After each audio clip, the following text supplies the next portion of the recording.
Agora, outro detalhe assim, importante para a gente estar falando aqui sobre como manter esses medicamentos guardados. Como que eu vou guardar na minha casa esses medicamentos? Como que eu vou guardar? Nossa, isso é ótimo, Janete. Eu gostaria que todo mundo tivesse essa noção. Vou pegar a nossa região por Valadares, que é uma região muito quente.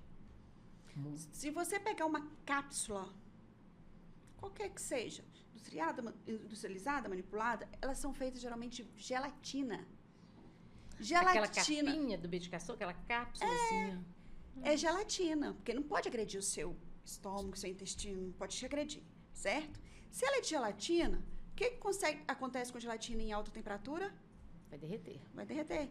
Então, se eu deixar o meu pote onde é úmido, ou aonde é muito quente, ou no porta-luva do carro, as cápsulas vão derreter e vão grudar. Viu? As cápsulas vão grudar. Vai vão mexer com essa medicação? Vão mexer. Você talvez não vai conseguir nem tomar, nem vai poder tomar. Porque o que era para proteger não pode ir. Então, a medicação, ela precisa estar num lugar livre de umidade e livre de calor excessivo. Olha, bem guardadas, né? E fora... do alcance de criança. De criança. Porque a gente vê a criança achou bonitinha, coloridinho, eu vou pegar um e vou pegar outro. Não, e hoje, né, pelo menos na manipulação, as cápsulas hoje têm perolizadas, tem rosa, tem laranja, então é muito bonitinho. Atrativo para a criançada. Atrativo, né? Então, chama atenção mesmo. Hoje tem medicação... às vezes com goma, ou um xarope gostosinho, ou um chocolate. Um sabor diferente. Um sabor diferente. Aí eu vou tomar mais porque o sabor tá gostoso. Sabor de morango. Não pode ficar com acesso à criança, que ela não tem essa noção. Fala para nós, 2 pontos positivos de ser farmacêutica. 2 pontos positivos. Primeiro é poder ajudar o próximo. Lindo. Eu tenho o prazer e o privilégio de poder receber as pessoas, às vezes na minha sala ou no balcão, e poder ajudar, seja com informação ou seja com a medicação. Que bacana. É muito bom. E o segundo, eu vejo como uma profissão de utilidade até pública. Missão de vida. Pública. Verdade. Eu amava, vou fazer uma pausa, eu fazia um serviço numa prefeitura vizinha e nós fazíamos a compra de medicamento. E eu amava que quando a gente fazia essa compra, nós passamos um ano catalogando, não era fácil, era desafiador. Todas as medicações que as pessoas tomavam e o que estava em falta naquele posto de medicamentos, na entrega daquela prefeitura. E aí nós tínhamos o que precisava para a demanda do próximo ano, e aí eu amava que o paciente chegava, ele não tinha condição, e tinha um medicamento na prateleira. Ai, que bênção. É muito bom, né? E essa compra, essa demanda, ela tem que ser vista pelo farmacêutico. É uma analisar profissão. O que precisa, o que mais é procurado, né? Então a sua demanda é grande aqui dentro de Valadares? Eu acredito que sim. Muito grande. Olha, hoje nós somos... Olha, quando nós começamos, eram 2 ou 3. Mas é isso que eu quis dizer. Com os meus obstáculos, com as coisas que eu passei, que me impulsionaram, não, eu preciso ir, eu tenho que ter segurança, eu tenho que ter confiança. Se Deus colocou isso no meu caminho agora, porque eu tenho que ir, tá certo, eu vou. E fui. E estou indo, assim, porque... Um sentimento de estou pronta. De vitória, estou pronta, agora é minha hora. Agradecida. Bom, exatamente. Estamos chegando no nosso finalmente. Eu vou lançar para a Stephanie algumas palavras. E aí você vai falar para mim o que elas significam para você com apenas uma palavra. Tá. Amizade.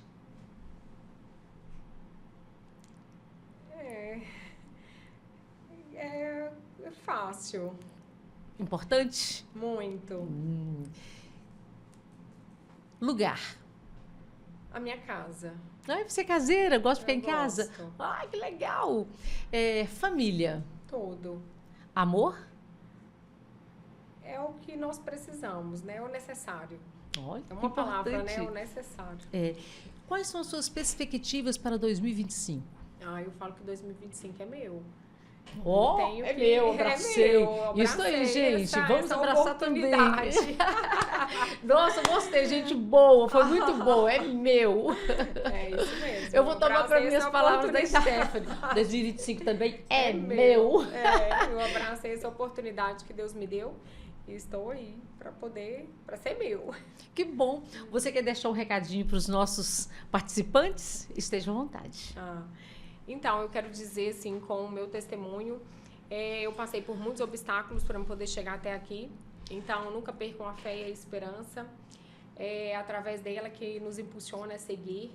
Muitas vezes a gente passa por obstáculos que a gente não sabe o porquê que nós vamos passar, mas é através deles que nos vem a força e a segurança para a gente seguir, porque eu sempre digo isso, quem está de olho em nós é Deus, né? Sim. Então, quem nos guarda não dorme. Então, se nós estamos debaixo da proteção dele, eu como católica, né? Eu sou católica, praticante, sou catequista. Que lindo. Então, eu sou muito impulsionada pelas intenções de Nossa Senhora. Então, eu sempre coloco ali através dela e peço que ela sempre peça a providência lá junto ao filho dela, Jesus. Busca para para nós. ajudar essa providência aí. Então, é isso. É fé, confiança e força que dá certo. Ai, graças a Deus, que lindo. Você quer deixar o endereço do Espaço de Beleza? Com certeza. É na Rua Legário Maciel, 862 Esplanada. Que bacana, Stephanie, foi um prazer muito grande receber você aqui e foi muito gostosa a nossa conversa e muito informativa, informações interessantes para todos nós. A comunidade e proximidade com o aluno, porque, vamos supor, eu trabalho online, né, atendo meus alunos online, comunidade tudo online, a pessoa treina online, então assim, o que falta às vezes muitas vezes para a pessoa continuar nesse foco, né, nessa disciplina, é proximidade, porque vamos supor, a gente tem a comunidade ali, então tem várias pessoas buscando o mesmo objetivo, várias pessoas ali no grupo, né, a gente tem um grupo no WhatsApp, mandando foto dos treinos, os resultados, sim, bom demais, e a pessoa, os alunos, né, eles têm o meu contato pessoal, então ele tendo o meu contato pessoal, quando precisa, conversa comigo ali, manda lá no grupo, então assim, a pessoa se sente mais motivada, Sim, entendeu? verdade. E você está em um ambiente com várias pessoas, com mais pessoas buscando o mesmo objetivo, vai te motivar também. Agora pensa se você estivesse sozinha, tentando emagrecer ou tentando fazer tudo que você precisa às vezes. E outro ponto também importante que ajuda meus alunos a ficarem motivados são as lives semanais. Lives de treinos. Bacana. Sim, porque é como se ele estivesse ali treinando junto comigo. Junto com você. Isso, a pessoa já fica assim, nossa, amanhã vai ter treino com o Mário. Então, a gente vai estar ao vivo, vai fazer aquele treinão. Então, assim, a pessoa acaba indo, é muito gostoso, muito prazeroso. Então, assim, isso mantém a minha comunidade muito ativa. Isso aí é todo o diferencial que meus alunos têm para continuarem no foco, que é o nosso grupo VIP de alunos, que é muito legal e pessoal, muita gente boa. Então, assim, pessoal cria amizade ali, troca experiência e isso mantém a pessoa focada. É igual o velho ditado: diga com quem anda que eu direi quem tu és. Então, se você quer emagrecer, você vai andar com quem só fica no lanche, gente? Não pode. Você tem que andar em uma comunidade que tenha o mesmo desejo que o seu. Não é assim, Marlon? Exatamente. Não, eu vou dar um exemplo. Até que aconteceu comigo, isso aí que ela falou é muito importante. Igual eu tenho um amigo que treina também, né? Com o caso da Davi, não sei se conhece. ou não. Conheço. Isso, treina, tá sempre no shape, cara focado. E assim, quando ele tava morando lá na minha cidade, né? A gente andava muito junto e ele sempre tava ali bebendo a água, carregando 1 litro de água e tal. E eu sempre preocupei com isso também, sempre bebi minha água. Hidratar. Isso, mas às vezes tinha dificuldade. Só que o fato de eu estar andando com ele, e ele tá sempre com a garrafa dele, eu pensava, eu vou fazer isso aqui também. Tem que levar minha garrafa. Onde eu ia levar minha garrafa, eu conseguia bater a cota de água mais rápido, melhor, e não errava no dia, entendeu? Então, assim, isso faz toda a diferença. Agora, se você andar com gente, vamos supor, você tá andando com alguém ali que não tá nem aí por que tá fazendo, não tá se cuidando, não tá bem. Claro que cada um faz o seu, né, gente? Mas você tá com alguém que te motiva, te inspira, vai fazer toda a diferença. A tendência é Aconteceu você comigo. querer Isso, acompanhar, né? Isso, e tem aquela também, quem anda com o povo, farelo come, né? Sim, cuidado, hein, É gente? isso. Vamos procurar pessoas que estão lutando pelo mesmo desejo, para alcançar, né, o mesmo E desejo. Isso é muito importante, toda a né? diferença. E você, Mari, vê assim que o beliscar atrapalha? Ô, gente, Mari, que vergonha, mas eu vou ter que falar. Eu adoro beliscar. Eu não sou de comer assim um pratão, mas gosto do meu arroz com feijão todo dia. Mas gosto de beliscar um trenzinho ali. O bom é que eu gosto muito de beliscar fruta. Às vezes uma cenourazinha crua também eu gosto. Essas coisinhas, mas gosto de beliscar. Aí, ó. Ela perguntou se o beliscar prejudica. Se você fizer igual ela, não prejudica, não. Belisca fruta, belisca um legume. Aí não. Mas o beliscar, no geral, quando você fica beliscando biscoitinho, água e sal, ou belisca um chocolate, você comer uma lasquinha de chocolate no dia, ou uma barrinha pequenininha, não vai te prejudicar, não. Agora você belisca agora, belisca depois. Então, assim, às vezes você come um pacotinho de biscoito no café da manhã, um exemplo. Mário, eu tô comendo pouco e não tô emagrecendo. Aí eu falo assim, o que você tá comendo? O que é o pouco? Pessoal, eu como um pacote de bolacha, água e sal Nossa. e um cafezinho. Não, aí tu vai ver pacote de bolacha, 500 calorias, entendeu? Então, assim, isso aí muitas vezes a pessoa acha que é o beliscar, que tá sendo pouco, aí vai fazendo aquilo ali o dia todo, come um biscoitinho ali, uma massa ali, um bolinho, um negócio, vai beliscando, vai beliscando. Na hora você vai ver o tanto de caloria que você consumiu. Naquele dia já ultrapassou. Por isso é importante a alimentação planejada, você ter um planejamento para você seguir. Não precisa especificamente você comer no horário certinho, perfeitinho, não, mas você comer bem, um alimento que vai te nutrir. Você não fica beliscando. E aqui, calma aí, rapidinho, já que você falou no beliscar, presentinho para você. Aqui, ó, chocolate fit Olha, gente, da Growth. que coisa boa. De qual marca? Da Growth, que é a minha marca parceira hoje. Aqui, ó, só puxar a caixinha aqui em cima. Isso, chocolate fit com whey protein, 0 açúcares. Esse aí tu vai poder beliscar. Gente, Não tem problema. olha que coisa boa.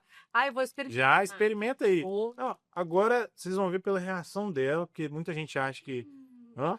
Meu Deus, vocês não sabem o que vocês estão perdendo. É bom, né? Da Golf, ó, não sabe o que estão perdendo. Tem gente que acha que Nossa. tudo fit é ruim, que é sem açúcar com whey. A verdade. Parece que é Não. sem açúcar? Não parece Não é que esse gostoso? Uma delícia. Olha lá, os meninos estão tudo com água na boca. Depois vocês vão comer também. E o que aconteceu? Esses filhos mataram o pai. Nossa. E Tragédia. é uma tragédia. Foi aqui por perto, né, num distrito aqui por perto, e eles acabaram assassinando o próprio pai porque eles pegaram o pai violentando a mãe sexualmente. Em defesa da mãe. Então, em defesa da mãe, eles esfaquearam o pai e depois que, como a gente fala, a ficha veio a cair, né? E eles me procuraram para poder fazer a defesa. Então, o de 14 anos, a gente sabe que é menor de idade, né? Não respondeu, mas o de 18 responderia. Então, assim, eu peguei esse caso logo no início da minha profissão. Um desafio. Foi um desafio e, graças a Deus, o filho foi absolvido, né? A lei entendeu que foi ilegítima defesa, mas, assim, eu tenho notícias desse rapaz até hoje.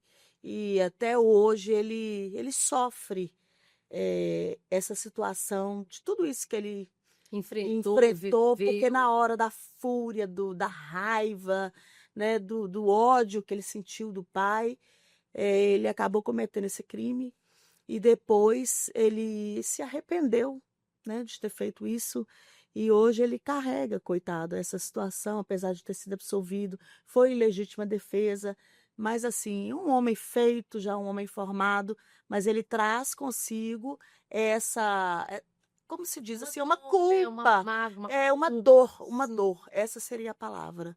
Então, é uma coisa que me marcou muito e eu nunca esqueci de ver o sofrimento desses 2 rapazes diante desse crime que eles cometeram. Realmente, né, gente? Impactante, né? E, Rosana, você, assim, no dia a dia, eu imagino que você vê de tudo. De tudo. De Nossa, tudo um pouco. de tudo um pouco. E como que você, no final do dia, na sua casa, como que fica o seu emocional? Olha, hoje, após 20 anos de profissão, eu já consigo separar um pouco essa situação. O emocional, eu tento ser o mais racional possível. Mas eu trabalho hoje, lido no direito de família. Nossa, as famílias de hoje. Então, assim, muito difícil você conseguir separar esse lado, né? O sentimento, a emoção, e trabalhar racionalmente, só com a razão. Mas, assim, na minha experiência, hoje eu consigo lidar melhor com Fazer isso. separação. Mas, assim, no início eu não conseguia. No início era algo que eu perdia o sono, Derramava lágrimas. chorar. Não, lágrima eu derramo até hoje. Ai, meu Deus. Lágrimas, eu choro com meus clientes ainda. E assim, Sofrido, né? sofro ainda, mas assim, não tanto quanto antes. Sim. Então, hoje, assim, isso não tira a minha paz, não tira a minha alegria. Olá, pessoal, tudo bem com vocês? E hoje eu estou aqui com uma convidada mais que especial, gente. E além de especial, vai falar de muita gostosura pra gente. Oi, Anne, como vai você, minha querida? Ei, Janete, tá boa? Tudo bem? Ana, é um prazer recebê-la aqui, tá? O prazer é meu. Podcast Janete Souza aqui, gente, no nosso podcast. E hoje, Anne, primeiro eu quero saber de você, assim, tão jovem, tão bonita, e me fala como que é a sua história com os doces, com esses sabores maravilhosos que você trabalha. Então, a minha história na confeitaria começou, na verdade, com a minha mãe. A minha mãe começou a trabalhar com doces quando eu tinha apenas 10 anos de idade. E a partir daí, eu sempre fui tomando esse gosto. Gostava muito de ajudar ela. Ela me mandava ir estudar e dormir mais cedo, mas eu queria ficar ajudando ela Que sempre. bacana! Então, esse amor foi crescendo assim desde cedo, sabe? E sempre foi uma inspiração muito grande pra mim. Quando eu tinha 19 anos, eu já comecei a tomar frente mais de muitas coisas na empresa. Jovem, né, Anne? Sim. E aí, a partir daí, já fui direcionando mais o meu trabalho nessa área da confeitaria. Até tentei fazer faculdade de arquitetura, mas assim, não era algo que cativava o meu coração igual a confeitaria. O chamado mesmo foi a confeitaria. Foi, graças a Deus. E aí a sua família continuou junto com você, vocês caminhando junto nesse processo, nesse projeto? Sim, sim. A minha mãe faleceu em 2020, mas triste. Eu continuei o trabalho dela, o legado que ela deixou pra mim, junto com o meu pai também, que a gente trabalha juntos aí. Então você e o seu pai continuam com o legado da sua mãe, Sim. trazendo esses doces para todos nós, é isso? Sim. Que bacana, Anne. E vocês têm um trabalho bem desenvolvido já na cidade de Governador Valadares? Sim, graças a Deus. Nós já temos aí 17 anos na área da confeitaria, então nosso trabalho já vem crescendo muito e temos um nome assim, né? Já uma empresa bem consolidada na área de eventos. Fazemos muito casamento, formatura e também Bacana. fazemos épocas sazonais, né? Outros tipos de doce para aniversário. A gente trabalha com Então vocês fazem doces também tudo. para formatura, Sim. casamento, aqueles todo enfeitadinho, bonitinho. Sim. Que bacana, gente. E agora, Anne, você sabe que nós estamos chegando assim no período dos doces, né? Páscoa. E a Páscoa chama um chocolatezinho, né? Brilha os olhos das crianças, mas não só das crianças, mas como dos adultos também, para adoçar a Com vida. certeza. Você já está pensando neste movimento da Páscoa? Com certeza. Aqui passa o Natal, a gente já se prepara para a Páscoa. Olha, gente, é mesmo. Que bacana, Sim. Anne. Aí eu me formei em 2016, né, e desde 2017 eu sou pastor. Olha, e onde você fez o seminário? Onde é essa cidade que você foi para fazer o seminário? Eu fiz o seminário na cidade de Anápolis, em Goiás. Ai, Goiás. Isso. E aí, então, assim, esse seu chamado, você já acredita que é desde muito novo? Acredito que sim. Ô Pedro, quando a gente entende, eu costumo dizer assim, que Deus, ele escolhe. E quando ele escolhe, ele capacita. É como o oleiro que pega o vaso e vai trabalhando, moldando, mexe aqui, mexe ali e transforma aquela pessoa. Você sentiu essa transformação com a mão do Senhor Deus? A todos os dias, né? A gente, como seres humanos, nós somos falhos, né? Verdade. A Bíblia nos chama de pecadores. E a gente precisa ser aperfeiçoado diariamente pelo Senhor, né? Então, isso é um processo que eu vivo diariamente, de ser aperfeiçoado por Deus, de ser trabalhado, aprimorado por Ele.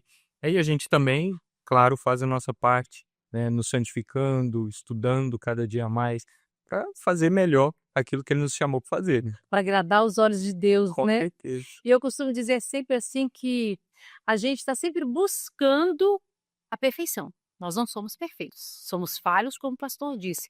Mas a cada passo, a gente tem que procurar acertar. É verdade? Isso procede? Com certeza, né?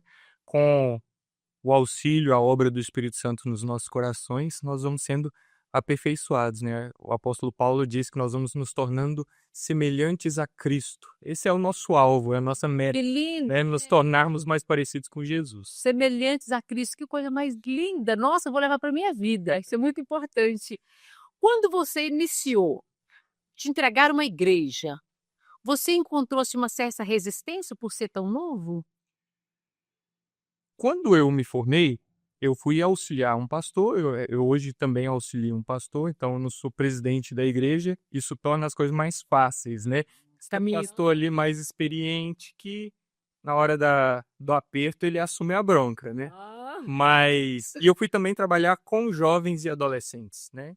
Então, isso facilitou muito a minha vida, sim. Mas é claro, existem ocasiões onde as pessoas ficam com uma certa resistência, esperam um pastor mais experiente, né? Mas, graças a Deus, nunca tive nenhum problema, não. A primeira impressão, ali a gente vai conversando e quebra um pouco essas barreiras, A né? pessoa vai compreendendo, né? Exato. Você disse que trabalha com jovens e adolescentes. Nós estamos vivendo um momento que nós estamos vendo que os adolescentes se perdendo em determinado momento e os jovens também buscando caminhos que não agradam aos olhos de Jesus. Você vê, sim, a possibilidade de um trabalho diferenciado? Ou por que esses meninos estão se perdendo? Por que essa violência é tão grande? Porque, olhem bem, para você ser um adulto, antes você foi criança. E aí Deus me deu esse trabalho, porque uma pessoa me disse, uma senhora de aproximadamente 90 anos, me disse um dia o seguinte, eu nunca mais esqueci, ela falou assim, quantos filhos você tem, Reginaldo? Eu falei, nenhum. Ela falou assim, você está muito enganada. Você está muito enganada. Você tem muitos filhos. Ela usou a seguinte frase comigo, eu nunca mais esqueci. O seu trabalho, ela falou assim, o seu trabalho veio do coração de Deus para o seu coração. Foi Deus que escolheu esse trabalho para você. Te capacitou. Exatamente, ela falou assim, e as portas que Deus abre, o homem não fecha. Então tenha isso na sua mente, que o seu trabalho você seguir um outro caminho, que na verdade foi isso mesmo. Eu fui para São Paulo para jogar bola. Né, era considerado um garoto bom de bola, tal, não sei o que na época. De altura, Né, 1,92 m, zagueiro, né? zagueirão, realmente fiz teste do São Paulo, fui aprovado do São Paulo e só que aí fui levado para outro caminho. E aí, quando essa senhora me disse isso, eu me lembrei de todos os caminhos que eu trilhei, todos eles me trouxeram para isso. Então lá, na verdade, a gente é professor, psicólogo, amigo, conselheiro. Então muitas vezes a gente fica sabendo antes do problema da criança, quando tem algum problema, da pessoa algum problema, a gente percebe as mudanças na criança, né? E elas confiam na gente para contar. Então, muitas vezes, a gente, como professor, quer saber dos problemas antes dos pais, antes de todo mundo.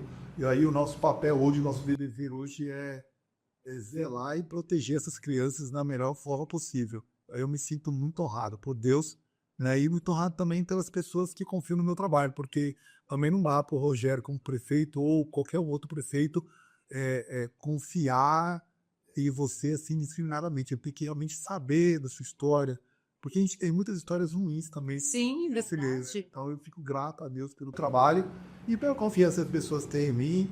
Conheci você, olha só, Deus colocou você no meu caminho também, né? E aí eu você muito grato. Eu sou muito grato por isso. Que bom, isso aí. Prefeito, a última perguntinha e depois você vai deixar uma mensagem também para as pessoas. Esse projeto diminui a violência no seu município? além de diminuir, também foi todo um contexto dentro do nosso município, os munícipes de lá sabem disso, e nós tínhamos, as nossas praças eram escuras, na época tinha falta de polícias, que a gente correu atrás, hoje a gente tem Já tem? uma quantidade de polícias a mais, então assim, finalizando, o projeto ele é bom e eu indico, né, a todos. É claro que a gestão também ela precisa trabalhar e tentar dar também mais segurança para a população. E vamos à praça, colocamos iluminação. Então, Que coisa boa. hoje assim, o nosso município, ainda que eu tenho ainda mais 3 anos e 9 meses, para finalizar esse segundo tempo da minha gestão, eu quero tentar sair nos dias e assim deixar para o Pará considerado como uma cidade que tem uma saúde de qualidade, que tem uma cidade limpa, né? Você pode ir lá hoje tentar tirar lá 2, 3 caminhões de entulho, você não vai achar. A gente tenta manter a cidade limpa e, né, qualidade de vida. Nós estamos com o meu projeto aí, nós vamos inaugurar, nós vamos te chamar lá, a gente fazer um centro esportivo lá, mas assim, a gente quer tentar cuidar das vidas lá como se fosse da nossa família. Então, esse que é o principal. Agradeço a população de Chupará, mais uma vez, não esqueço de agradecer. Às vezes as pessoas, mas você está agradecendo tanto porque a expressão de voto foi quase 1000 votos de crente. Mas não é isso. É assim, eu cheque em branco a população de Peu, é mais claro do ano, e eu tenho que tentar fazer jus disso. Então, assim, me comprometo mais uma vez a toda a população de Chupará, que a cada dia, né, até o pleno desse mandato, fazer o melhor para vocês. Olha, Gigi, que bacana esses 2 homens lutando pela educação no município de Cuparaque com o projeto. Então, o que eu digo para vocês? A educação, ela transforma as pessoas e as pessoas é que vão transformar o mundo.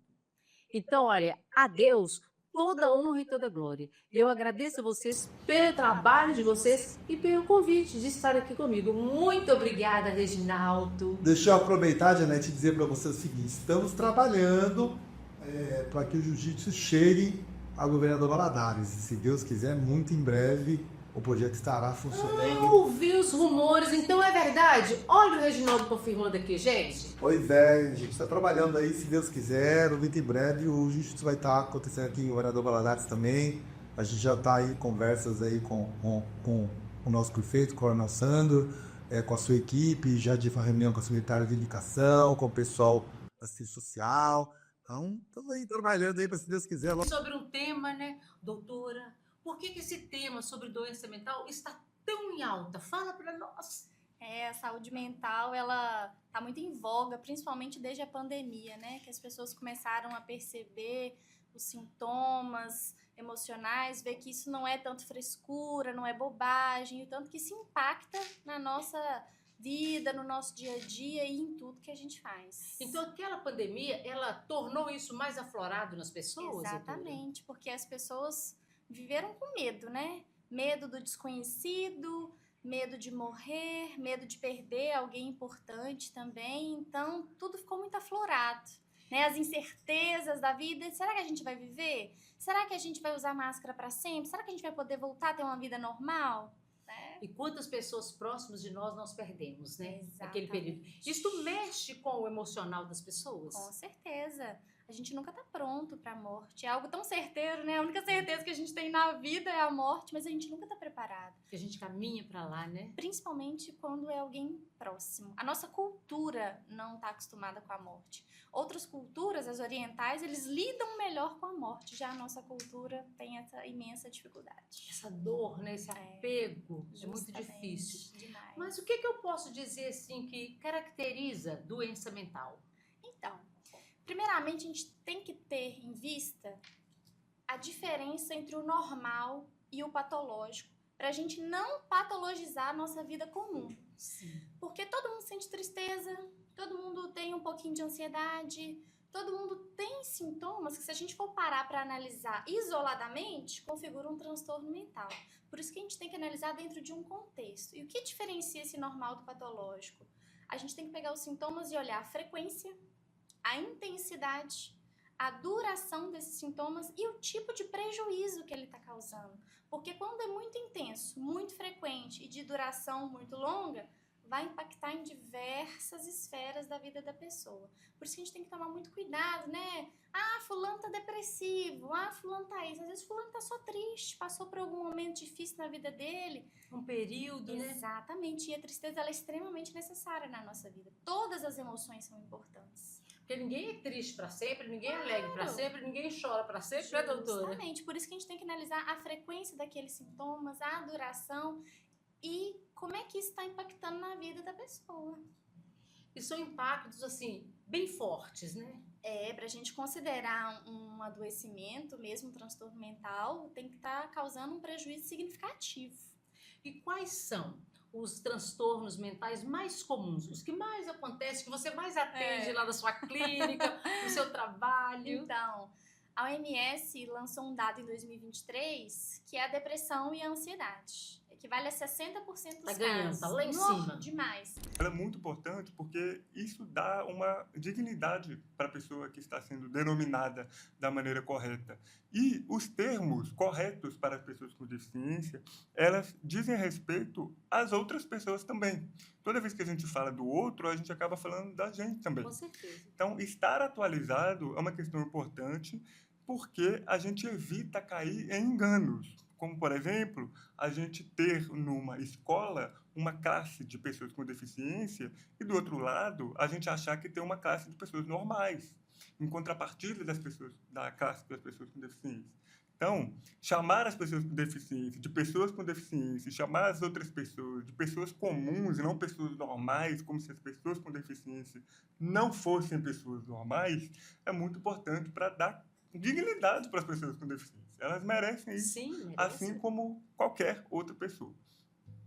E agora eu vou confessar para vocês, pessoal, eu não sabia que João Pedro Borges tinha um implante coclear e que era PCD.